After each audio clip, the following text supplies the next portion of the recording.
Rapaz amados, mais um vídeo para a gente aí dar continuidade ao nosso treinamento. Eu espero que tudo que eu já tenha falado tenha ajudado você de alguma forma a alcançar o objetivo, né? Que é você se tornar um grande obreiro ou uma grande obreira na obra de Deus. Eu quero compartilhar uma coisa que me preocupa. Eu confesso que eu estou acrescentando nesse conteúdo essa informação exatamente para olhar para o passado e identificar que eu tive pessoas assim maravilhosas, pessoas extraordinárias que trabalharam ao meu lado, né, fazendo a obra de Deus, desenvolvendo a obra de Deus, mas por não terem algumas áreas da sua vida tratada, principalmente nas questões emocionais, elas na caminhada elas pararam, né, e acabaram se afastando, né, do projeto de Deus para a vida delas. Então acho que é importante falar sobre esse assunto e está ligado ao vídeo anterior em que eu falei sobre inteligência emocional, exatamente para impedir que daqui para frente, né, para os que estão se formando, os que estão passando por esse treinamento, estão fazendo esse curso online, não venham se deparar com a mesma situação e venham passar a mesma realidade. E aí eu quero compartilhar com você algumas informações que vão te ajudar. E quais são? São algumas emoções que vão interferir diretamente na nossa liderança, né, na nossa qualidade de vida, no nosso trabalho. No vídeo anterior eu falei um pouco sobre algumas delas e hoje eu queria especificamente falar de forma bem pontual de alguns sentimentos que podem atrapalhar você e podem impedir de você cumprir o propósito de Deus. Eu quero falar sobre 2 deles e espero em Deus eu poder te ajudar com relação a isso, ok? Bom, quais são os sentimentos? O primeiro é a rejeição. É um assunto muito importante.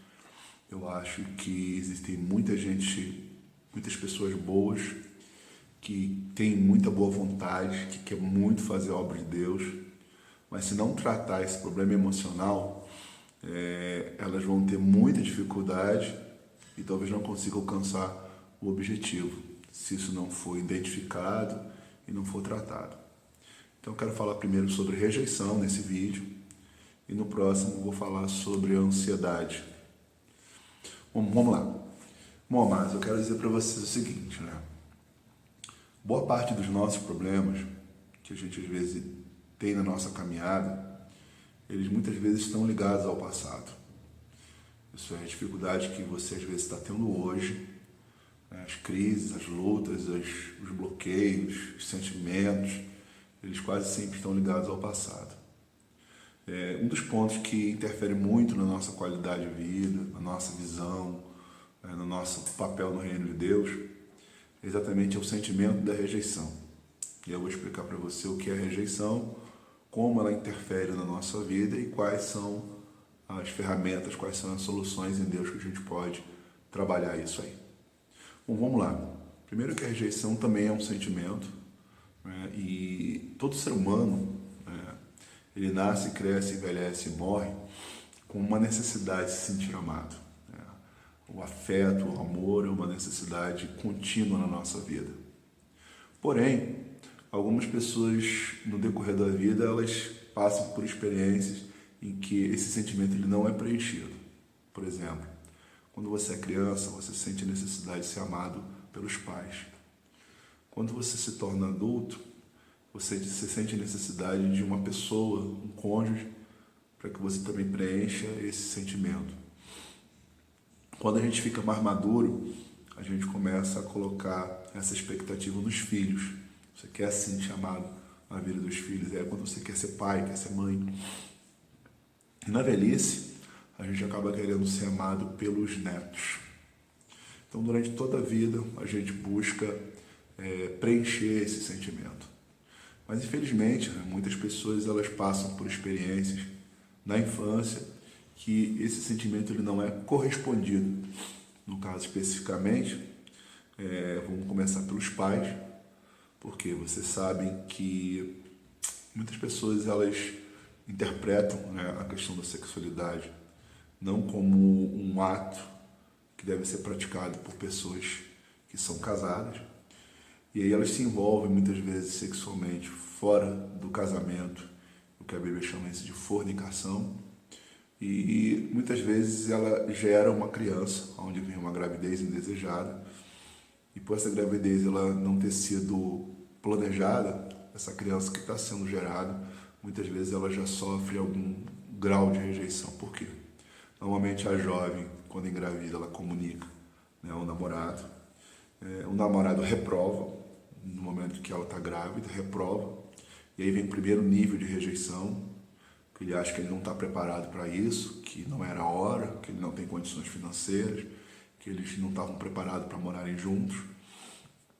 Logo depois, essa jovem ela vai procurar nos pais, né, um apoio, e infelizmente muitas delas às vezes nos pais também não encontram a mãe. Tem a primeira reação, que é uma reação negativa, né, quando diz que ela não tem juízo para ter permitido nenhuma gravidez. Depois o pai da menina sabe e muitas vezes tem uma atitude ainda mais,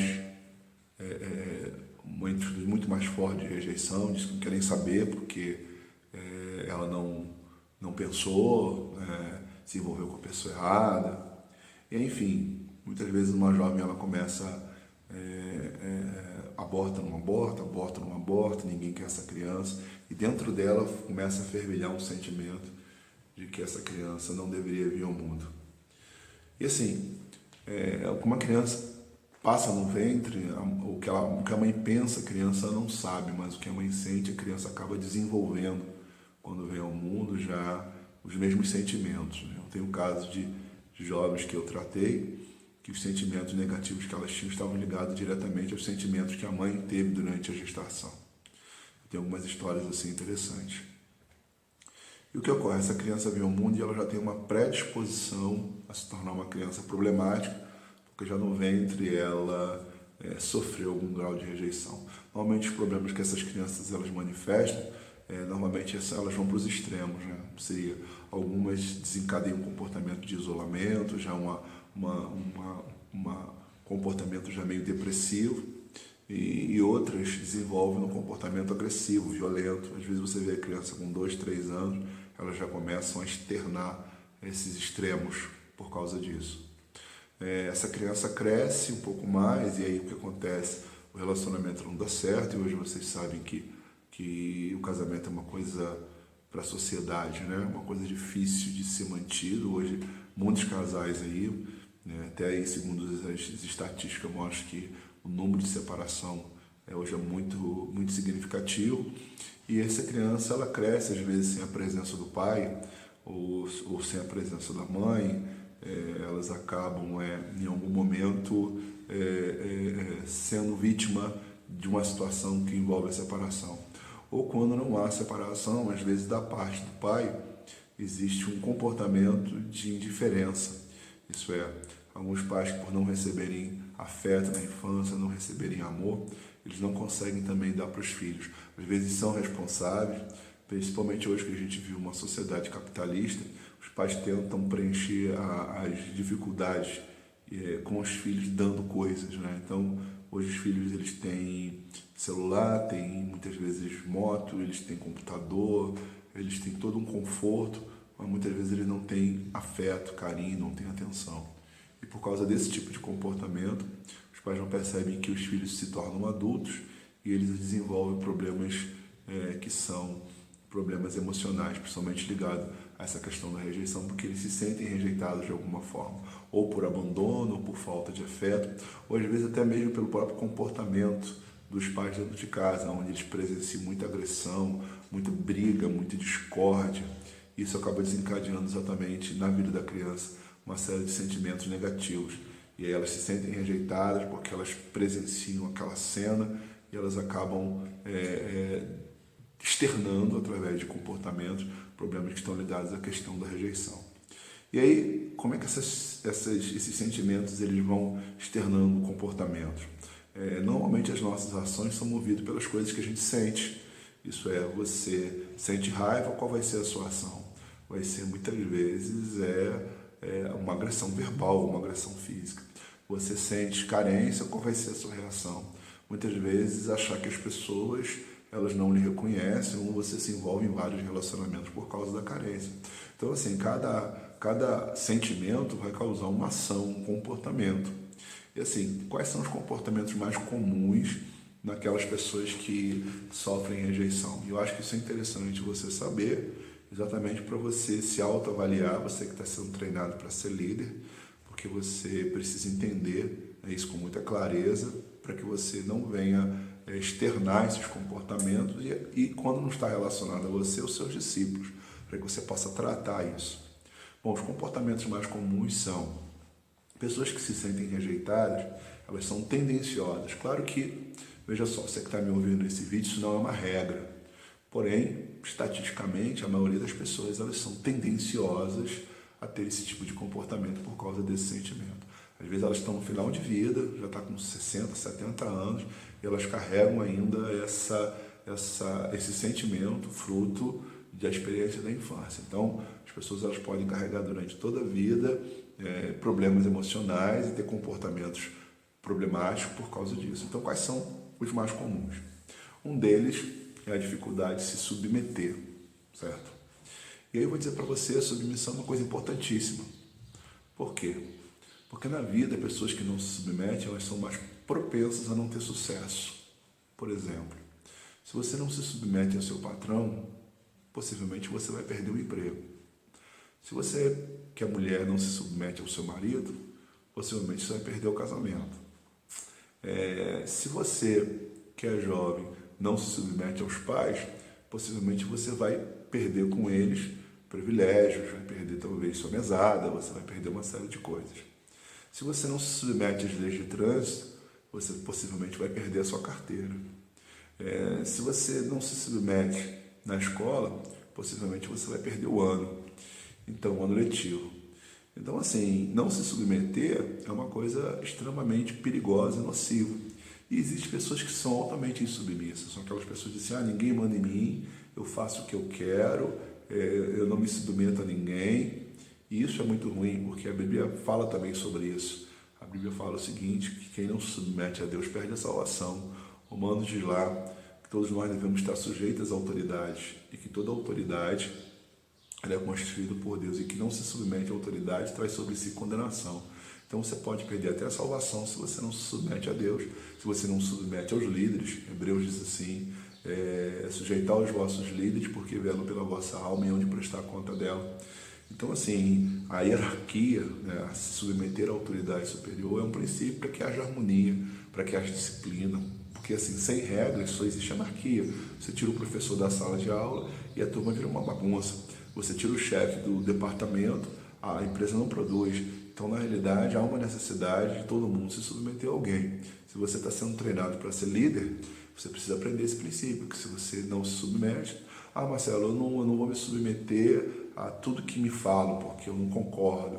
Olha só, a gente não deve se submeter às coisas erradas, isso aí com certeza. Os sacerdotes chegaram para Pedro e João e proibiram eles de falar de Jesus, e eles disseram, nós não podemos deixar de falar o que temos visto e ouvido. Os sacerdotes eram autoridade, mas eles não se submeteram porque eles entenderam que não deveriam submeter a alguma coisa errada. A gente não submete às coisas erradas, mas a gente tem que submeter aquilo que é orientado. Se você faz parte de algum grupo, de alguma coletividade, mesmo que às vezes você não concorde, você acha que não deve, parte do princípio que se aquilo que está sendo orientado não quebra um mandamento bíblico, não quebra uma ordenança, seu papel é se submeter. Então, se porventura seu pastor, né, seu líder estabelece um horário para começar a reunião, seu papel é submeter e estar lá. Se ele orienta você a reproduzir num grupo familiar aquilo que você ouviu na pregação no culto de domingo, seu papel é se submeter. Então, nosso dever é ser submissos uns aos outros. Todos nós temos que nos submeter a alguém. Então, é importante que você entenda isso. Só que algumas pessoas elas já desenvolvem essa dificuldade de se submeter. Por quê? Exatamente pelo caso das experiências da infância. Por exemplo, normalmente jovens que têm um pai que é grosseiro, que é ignorante, que é abusivo, elas veem a figura da autoridade com uma certa repugnância. Então, a figura da autoridade ativa nela um sentimento de indignação. Então, às vezes, ouvir um não para ela é muito complicado, porque ela associa aquela proibição, aquele não à atitude do pai quando abusava da mãe violentamente. Então, algumas pessoas desenvolvem essa dificuldade. Outras pelo fato da ausência paterna. Por exemplo, a figura do homem dentro de casa, ele traz a ideia de respeito. Esse não é mais ou menos assim, uma criança está desobedecendo a mãe diz assim, o teu pai está chegando, vou falar com ele o que você anda fazendo. E a criança, naquele momento, ela reflete sobre as suas ações. Por quê? Porque a figura do pai, timbre de voz, a presença física também acaba intimidando o comportamento da criança, desenvolvendo nela a disciplina. Mas quando isso não acontece, essa criança ela tende a crescer e ser indisciplinada, ser submissa. Às vezes é gravado pela mãe, que pelo pai ser ausente faz todas as vontades, né? E por fazer todas as vontades, ela acaba crescendo, aprendendo a não ouvir não, ou não se submetendo a alguma orientação, a alguma regra.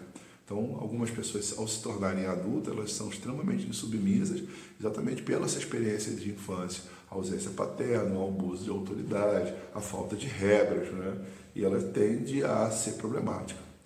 Outros acabam desenvolvendo um problema de falta de afetividade, pelo aspecto de não ter recebido afeto. O pai foi ausente, foi embora, a mãe tem que trabalhar, então a criança cresce sem abraço, sem carinho, sem atenção. E aí, assim, como é que isso reflete? Uns vão desenvolver dificuldade de se submeter, outros vão ter dificuldade de amar, de demonstrar amor, porque você dá o que você tem. Se você não recebeu amor, dificilmente você vai ter facilidade de dar esse amor também. Isso às vezes acontece, por exemplo, na vida conjugal. Às vezes você vive uma crise no seu relacionamento porque o seu marido ele não percebe as suas necessidades afetivas, ele não diz que te ama, ele não te abraça, ele não te dá atenção, não te dá carinho, e por causa disso você acaba entrando em crise no relacionamento. Na liderança, isso se torna também muito perigoso, porque o mandamento, né, que Jesus deixou, o segundo e grande mandamento, era que nós deveríamos amar. E às vezes assim, uma pessoa se torna um líder e ela se torna uma pessoa arrogante, uma pessoa grosseira, às vezes uma pessoa insensível, uma pessoa que não sabe demonstrar afeto nenhum, e automaticamente ela vai ter dificuldade de ter seguidores, porque você não gosta de um ambiente onde você não se senta amado, você não gosta de uma reunião onde você é tratado como se você não existisse. Então, alguns líderes vão ter dificuldade de desenvolver o seu papel porque eles não conseguem dar amor porque não receberam. Então, é importante a gente trabalhar isso aí para que você que está sendo treinado para ser líder, você não desenvolva também os mesmos problemas, você não tenha as mesmas dificuldades. E por outros vão desenvolver um problema pela rejeição da infância, o problema da carência. E o problema da carência, né, eu até citei no livro de inteligência, no outro vídeo sobre inteligência emocional.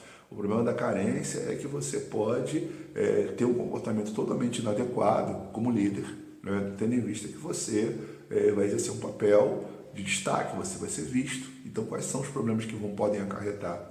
A necessidade de reconhecimento, porque assim, quem é carente espera que os outros sempre reconheçam o que você faz, então às vezes a pessoa vai fazer aquele trabalho porque ela quer ser vista, e não porque ela ama o Senhor, mas porque ela sente a necessidade que as pessoas reconheçam. Ela vai desenvolver, às vezes, por causa da carência, uma cobrança excessiva, porque, na realidade, pessoas que não são carentes, elas se doam, e as pessoas carentes, elas cobram. Assim, por exemplo, você é líder, e aí você cobra do seu discípulo porque o seu discípulo não te ligou, você cobra do outro discípulo porque ele não foi até a sua casa, enquanto, na realidade, ainda que eles devam fazer isso, mas compete ao líder a ser o que tem a iniciativa de procurar, de ligar, de ir atrás, de visitar, de estar presente na vida das pessoas. Então, às vezes, a pessoa carente, ela desenvolve essa necessidade, parece que todo mundo tem uma dívida com você.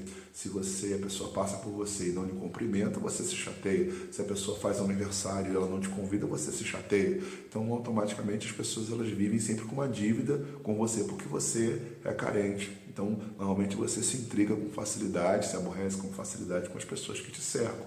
E aí você acaba, muitas vezes, destruindo boas amizades, porque você acha que o problema está nos outros e o problema está em você. Por quê? Porque você é carente. Outro comportamento é a questão afetiva. Às vezes você tem até uma liderança muito forte e, por ser carente, você está exposto a se envolver em relacionamentos que são pecaminosos. Por exemplo, às vezes você é casado, mas como líder você atende uma série de pessoas, essas pessoas às vezes carregam também algum grau de carência e elas começam a te admirar demais e você às vezes, por ser carente, cede a a essa sedução e daqui a pouco você está envolvido num adultério. Ou então, você pode também passar pela experiência de ser solteiro e como líder você faz um trabalho excelente até que você acaba se envolvendo com alguém e a carência é tanta que você perde o foco da sua missão como líder e você foca somente no seu relacionamento, né? Ou às vezes você começa um, termina outro, começa um, termina outro e não consegue às vezes acertar com ninguém porque a pessoa carente ela tem dificuldade de ser seletiva. Então, as primeiras pessoas que se interessam por você, você se envolve sem critérios, porque a carência é tanta que você não consegue, às vezes, olhar as diferenças que a pessoa tem de você e você só vai perceber isso depois que os relacionamentos começam a entrar em crise. Então, é o comportamento de uma pessoa carente. Bom, esses são os fatores mais comuns. Claro que existem outros, não é? Algumas pessoas elas têm um comportamento de revolta, porque ela cresce num lar onde ela não recebeu amor, não recebeu carinho, e ela acaba sendo uma pessoa muito revoltada, então qualquer coisa ela explode, qualquer coisa ela perde o controle, qualquer coisa ela perde a cabeça. Outros desenvolvem dificuldade de empatia, né? Para quem não sabe, empatia é a capacidade de você se colocar no lugar da outra pessoa, e às vezes isso para o líder é importantíssimo. A gente não pode orientar as pessoas sem saber o que elas estão sentindo. Às vezes você vai ter uma atitude, vai dar uma orientação errada porque você está insensível ao sentimento daquela pessoa, aquilo que ela está passando. Então é importante que a gente tenha essa habilidade. E algumas pessoas não têm essa habilidade, têm empatia, elas não conseguem perceber a dificuldade da outra pessoa, que a outra pessoa está sentindo, porque ela cresceu e nunca ninguém reconheceu os sentimentos dela. Isso é muito comum, por exemplo, em pessoas que na infância procuraram, né, afeto nos pais e foram muitas vezes rejeitadas. Criança que vem para o pai, diz, para de me perturbar, ou às vezes a criança que procura a mãe diz, isso é muita bobeira, para de bobeira. E às vezes por causa desse tipo de coisa a criança cresce e quando ela cresce ela acaba tendo dificuldade também em entender o sentimento das outras pessoas porque ninguém entendeu dela. Então onde eu quero chegar com você com relação a isso? Quero mostrar para você que é importante que você trate o problema de rejeição. Se você carrega, se você é filho de pais separados, você está nesse grupo de risco. Se você cresceu num lar onde há muita briga, você faz parte desse grupo de risco. Se você cresceu num ambiente onde ninguém reconheceu os seus sentimentos, onde você não teve carinho, não teve abraço, não teve elogio, não teve atenção, você passa exatamente pela possibilidade ao ser adulto, ser uma pessoa ciumenta, né, ser uma pessoa insegura, né, ser uma pessoa muitas vezes revoltada, né, ser uma pessoa insubmissa, né, ser uma pessoa carente, que são os comportamentos mais comuns para quem já sofreu algum grau de rejeição. Então, eu quero que você reflita sobre isso e eu quero mostrar para você agora o que você deve fazer exatamente para mudar essa situação, para mudar esse quadro, caso você faça parte aí dessa estatística.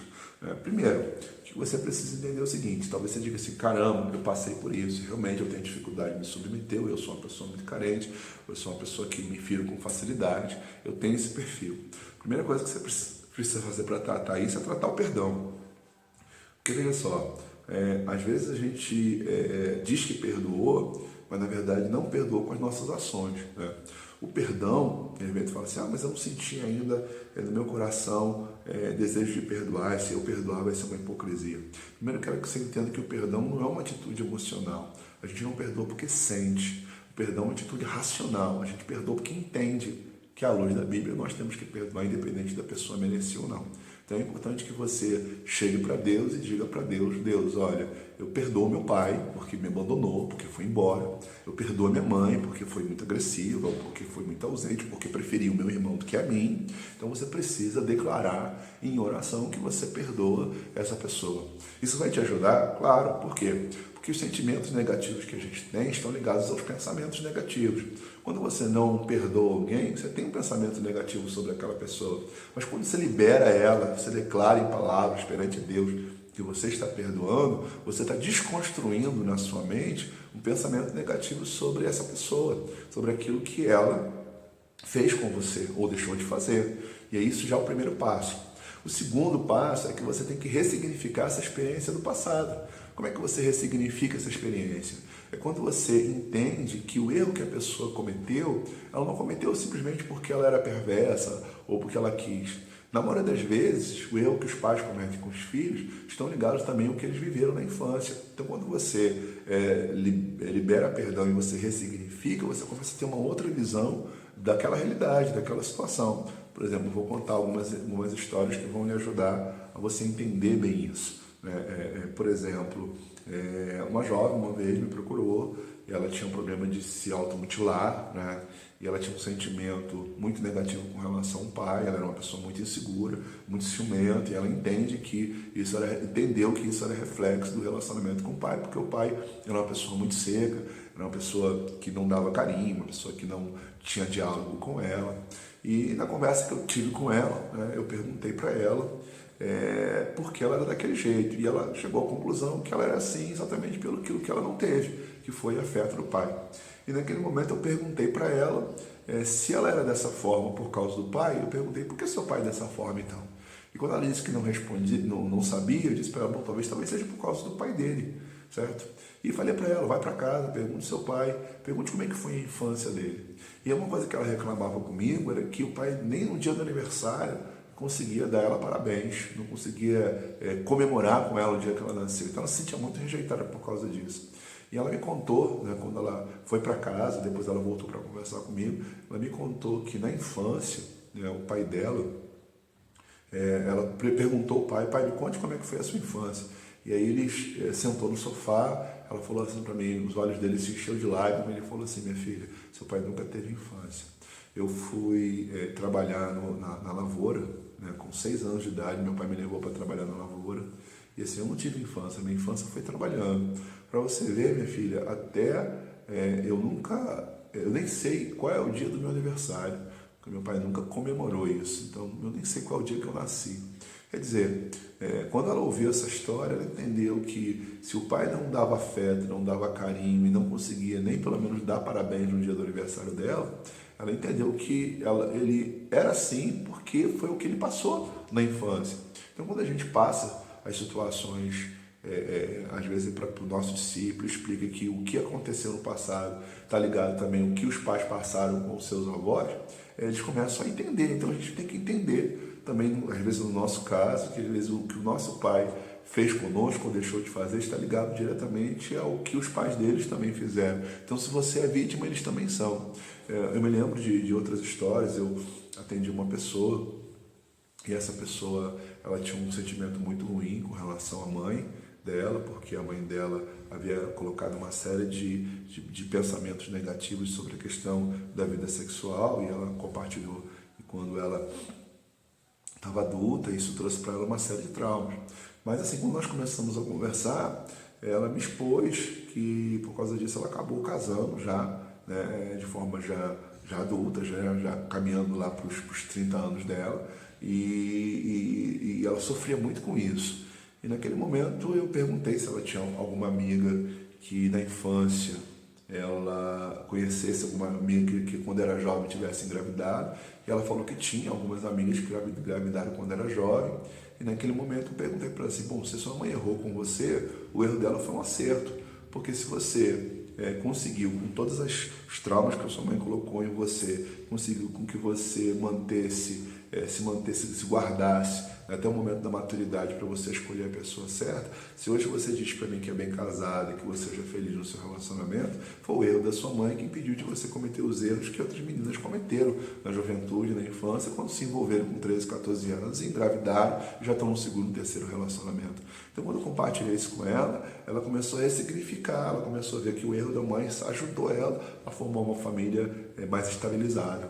Então, assim, a gente precisa saber lidar com certas situações e ressignificar o acontecido do passado, exatamente para que a gente possa tirar algum proveito. Eu mesmo, né, posso olhar e ver assim, coisas que eu passei na minha infância, na minha adolescência, né, a ausência do meu pai, que foi uma coisa assim, muito marcante da minha vida. Né? Meu pai foi embora, acho que eu tinha uns 8 anos de idade, e nesse período aí foi um período assim que eu fui me tornando adulto e comecei a desenvolver alguns problemas, como ser, por exemplo, uma pessoa ausente. Eu era uma pessoa muito ausente na família, mas essa ausência era reflexo da ausência do meu pai. Quer dizer, se ele não era presente, eu não aprendi o que é realmente ser presente. Então eu acabei também externando uma série de comportamentos que prejudicou meu relacionamento com meus próprios pais, prejudicou meu relacionamento no casamento, exatamente pelo fato dessa situação ser uma situação que eu vivi na infância.